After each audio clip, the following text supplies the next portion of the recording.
Ako si Jade Buhoy at narito ang mga napapanahong balita.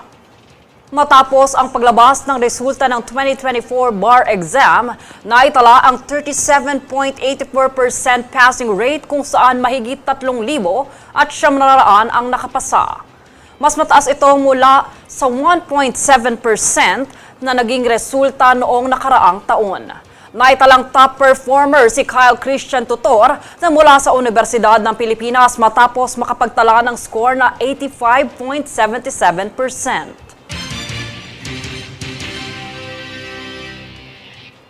Kasabay ng muling pagbubukas sa publiko ng Presidential Cars Museum ay ang pagbubukas ng isang interactive exhibit na layong magturo sa mga kabataan ng mga tamang asal sa kalsada. Para sa detalye, narito si Francis Riodique.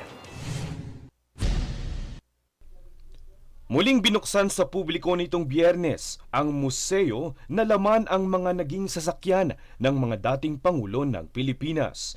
Matapos ang mahigit 2 buwang rehabilitasyon ng Presidential Car Museum, maaari na muli itong bisitahin mula 9 a.m. hanggang 4 p.m. Muli nang masisilayan ng publiko ang mga kotseng punong-puno ng kaalaman tungkol sa kasaysayan ng Pilipinas. Mula sa presidential car ni dating Pangulong Gloria Macapagal Arroyo, mababalikan ng publiko hanggang kay dating Pangulong Emilio Aguinaldo. Kahit nga ang orihinal na plaka ng sasakyan ni Aguinaldo ay nasa museo. Ngunit sa kabila nito, kasabay ng pagbubukas ng naturang museo ay ang isang interactive exhibit ang ginawa sa loob nito.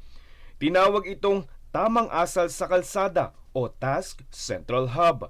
Layo nito na maipakilala sa mga kabataan ang mga mahahalagang bagay na dapat nilang matutunan para maging ligtas sa kalsada.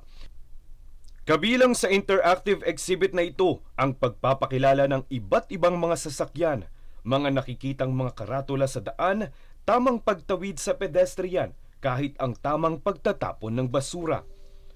Kumpiyansa ang NHCP na epektibo ito para maturuan ang mga kabataan dahil bukod sa visual elements ng exhibit ay may dala itong immersive experience. Kaya naman mas madaling magiging pamilyar sa mga bata ang kanilang kailangang matutunan. And since dito para sa National Historical Commission of the Philippines, we see that education of the children habang bata pa sila ay importante. So both in teaching them history, kasama rin teaching of road safety. Kaya maganda po ang combination yan.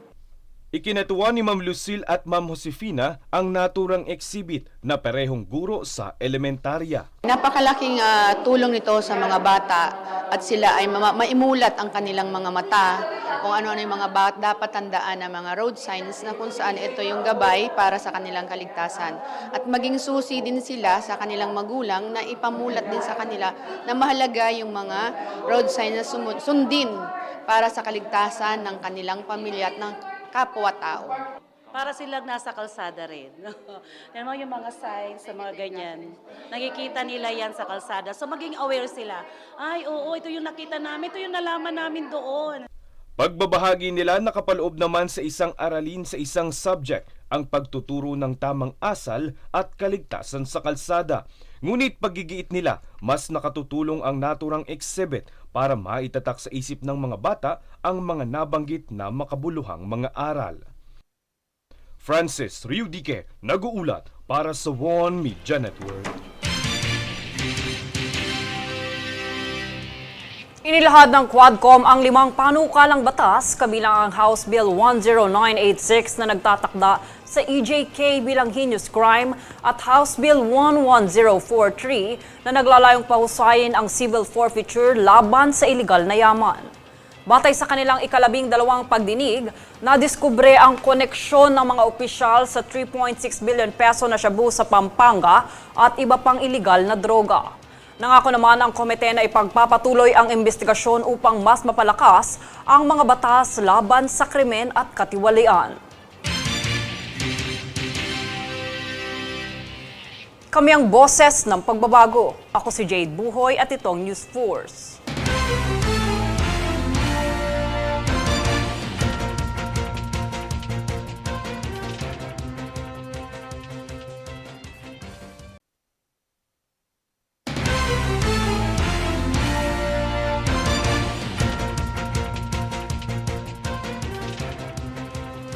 Ako si Jade Buhoy at narito ang mga napapanahong balita.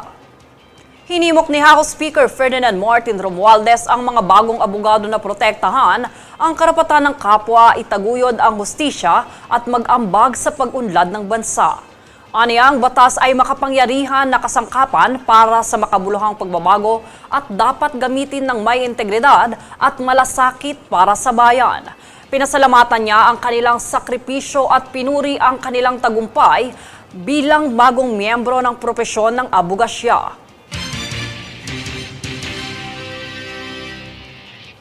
Nagbabala ang Department of Health o DOH sa publiko ukol sa Facebook page na nagpapanggap na kumakatawan sa ahensya at tila nagsusulong ng produkto ng gatas bilang lunas sa chronic insomnia. Binigyan din ng DOH na ang page na ito ay peke, hindi kaanib ng kagawaran at hindi nila ine-endorso ang produktong nasa post. Nagbigay muli ng paalala ang DOH na patuloy na pagpapakalat ng maling impormasyon ay magreresulta sa kasong kriminal kung kaya't mahigpit na inaabisuhan ng publiko na magtiwala lamang sa opisyal na social media handles ng DOH. Tutulungan ng bansang Estados Unidos sa pamamagitan ng pagbibigay ng pondo ang Human Rights Organization ng Pilipinas upang labanan ang mga banta sa cybersecurity ng bansa. Ang 16.8 million peso na ipinagkaloob ng US Agency for International Development o USAID ay upang matulungan ang mga tagapagtanggol ng karapatang pantao na maisagawa ang kanilang pagtataguyod na pangalagaan ang pribadong impormasyon ng mga individual at maisulong ng matuwid ang hustisya sa bansa. Kami ang boses ng pagbabago. Ako si Jade Buhoy at ito ang News Force.